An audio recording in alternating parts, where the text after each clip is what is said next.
Hello and you're welcome to the introductory video on fundamentals of HTML for beginners.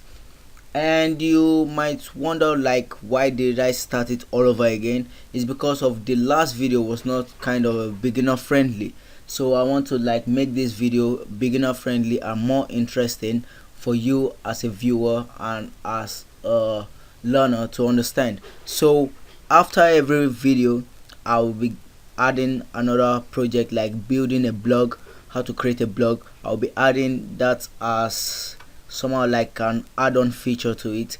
So in order to get started with this video, we need a couple of things.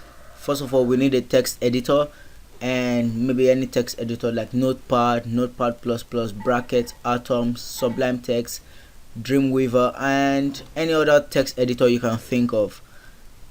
And after that, we need to set up our file management, because in order to perform everything that we're doing, we need to first of all get the basic of file management before we can get to SQL, because when you get to SQL, that is the main part of the file management. So we need to first of all create all the files, our the main folder of where all our HTML and other parts of documents are going to go to.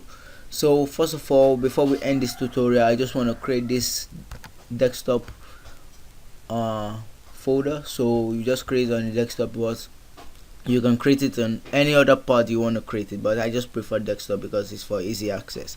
So I'll just name this lesson, and you can name it your first website or your first web page, anyhow you want to name it.